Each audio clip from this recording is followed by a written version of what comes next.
Okay, I have a question, and it might be a little bit silly, and it's also specifically for my non-American watchers, okay? Maybe some Americans might know. Anyway, what is a Weetabix? Because there's this lady who's been popping up on my TikTok For You page, and I'm gonna be real with you. I watched the entire video all the way through, and it's about what her baby eats in a day. And she's always talking about taking a Weetabix and soaking it in milk and mixing it with things, but I don't know what, like, it kind of looks like a Triscuit, but I can't imagine a kid willingly eating soggy Triscuits.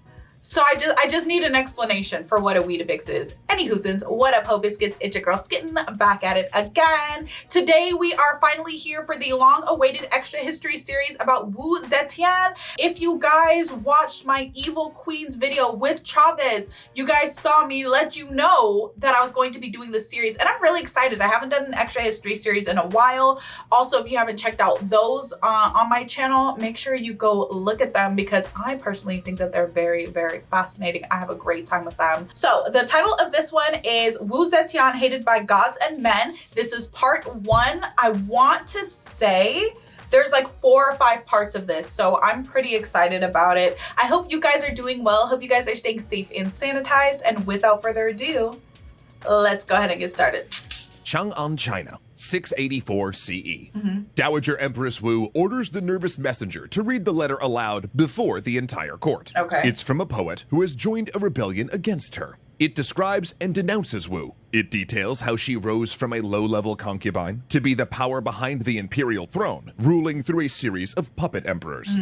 She used her fox-like charms to delude the emperor, he reads. She finally was able to put on an empress's clothes and put our emperor in a position of committing incest. She nods for him to continue. He does, shaking.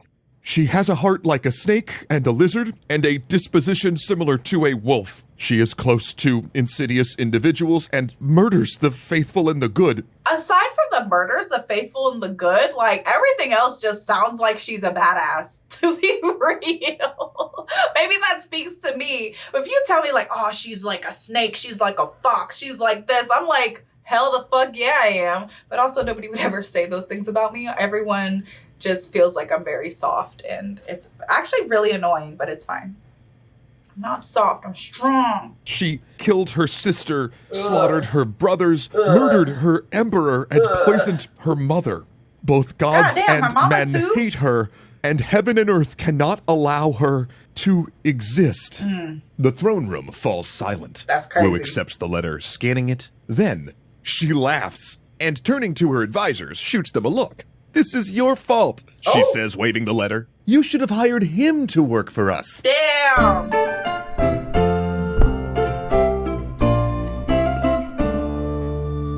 She said he got away with words. How come he's not working for us? What's going on here? So much to GiveWell for helping everyone find highly effective charities and making sure our donation dollars go further.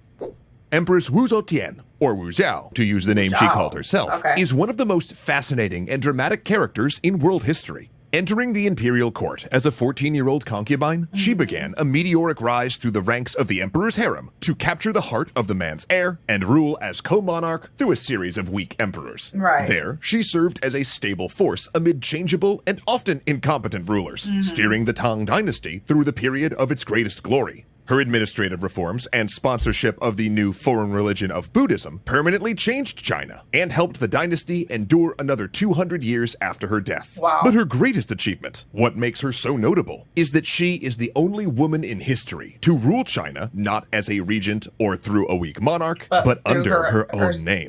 And this was so unprecedented that there's actually no word for the role she took. See, the Chinese word for empress just means the emperor's wife. Wu Zhao, by contrast, is known as the female emperor, a state of affairs that some at the time considered against nature.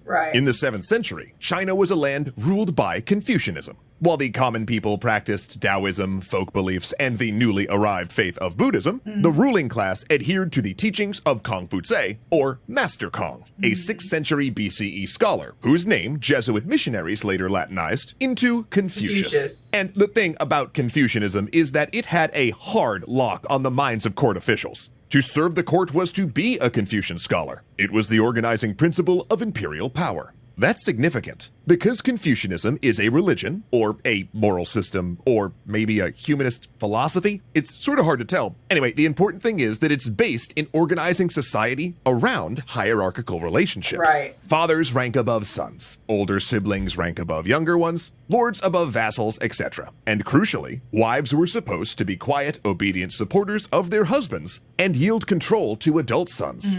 As a result, Empress Wu's time in power and her success as a ruler threatened the Confucian scholars who went on to write the official histories of her reign, which, as you can imagine, creates a problem for today's scholars, particularly since Chinese official histories weren't also really interested in recording truth. Rather, they were meant to be moral instructive narratives for future rulers. And the narrative they built around Wu was, oh, this is why you never let a woman have power.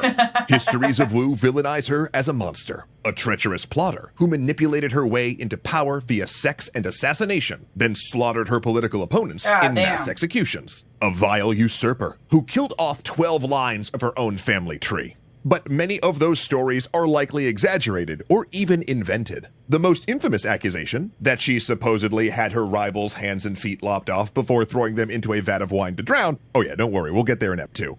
Oh, I didn't know it was to drown them. I didn't think about why she had them tossed in wine in the other video. I was just like, damn, that's crazy. But it was to drown them. That makes a lot of sense. Was clearly lifted from an earlier story. Of course, that doesn't mean that she was nice. The imperial court, including the harem, was a dangerous place. And Wu was a ruthless participant in its games of power, where intrigue, slander, assassination, sex, and outright murder all played a part in advancement. Of course, when used by male emperors, these were seen as just necessary tools of state. Which is what I was gonna say, because they're talking all this shit about this girl using these tools that have been used by men for centuries. She just used them to her advantage, so now it's a problem. That brought no dishonor. But the young girl who arrived at court in 637 was not yet familiar with these royal tools. Indeed, her bloodline was quite common. Her father was wealthy, a lumber merchant who by happenstance became friendly with a provincial officer who would later lead a rebellion, topple the Sui dynasty, and make himself emperor as the founder of the Tang dynasty. That's crazy. Wu's father likely assisted with that rebellion, since the new emperor made him a governor, granting him aristocratic status. Okay. Young Wu benefited from the liberal nature of the new dynasty, where roles for women were expanding, because while Confucianism held women in a lesser role, it did also encourage female education, and Wu's father provided her with an unusually broad base in literature, rhetoric, music, and politics. Yet it was her looks that got her noticed. For at the age of 14, she won what has been called the largest beauty pageant ever conducted. The survey for the imperial harem, which meant that by Tang standards, she was very, very attractive. She went to the palace to serve Emperor Taizong, a man who had secured the throne by killing 2 of his brothers in a sword fight after one had poisoned him. Yet she would have to do more than look pretty. For while it is true that concubines, lesser wives of the emperor, existed to fulfill his sexual desires and produce children, they also did everything needed to maintain the emperor's personal quarters. Men were banned there, so the concubines worked in a sort of shadow bureaucracy, with 9 ranks divided by their role. The primary wife, the emperor consort, was on the first rank, the favorites on the second rank, and on down to concubines who helped with bathing, serving food, or as secretaries. Lady Wu was made a 5th rank concubine, essentially a chambermaid, responsible for changing Emperor Taizong's bed linen, a mid-ranking duty, but one with a certain hint at intimacy that her enemies would later make a great deal out of, suggesting that Wu was secretly Emperor Taizong's favorite. The truth was, as usual, a bit more complicated than that.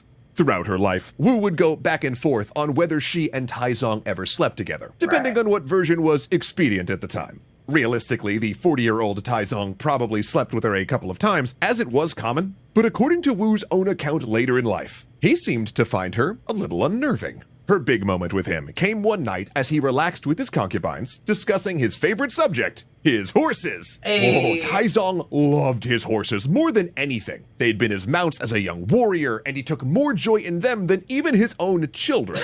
But there was one horse, a new one, which just couldn't be broken for riding. I could break him, Wu said. I would need 3 things, an iron whip, an iron mace, and a dagger. Amused, Taizong asked her how she would do it. I will whip him, she said, with ice in her voice. If he does not submit, I will strike him in the head with a mace. If he still does not submit, I will take the dagger and slit his throat. According to Wu, Taizong was impressed by her fortitude, but... Girl, I want to be able to ride it. That's the whole point, is that I want to be able to ride him. According to Wu, Taizong was impressed by her fortitude, but probably not exactly turned on. Right. Then, 11 years into Wu's tenure at the palace, when Taizong was dying, she was still a 5th-rank concubine, changing his sheets and nursing him in his final days. Not really a sign of good favor. Right. Soon, Taizong would die. His body taken to the elaborate tomb made for him, its entrance flanked by enormous statues of his favorite horses. Wu and her fellow childless concubines would then enter a Buddhist nunnery where they would spend the rest of their lives praying for Taizong's soul. Hell no. Except that a very special visitor came to the deathbed, Taizong's son, soon to be known as Emperor Gaozong, a 21-year-old who likely had grown up with a bit of a schoolboy crush on the beautiful Wu, who was 3 years his senior. But they could never be, as any relationship between them would have been considered incest. And yet, Wu really didn't want to go to that nunnery. I mean, After I he wouldn't used either. the toilet, Wu held out a bowl for him to wash his hands in.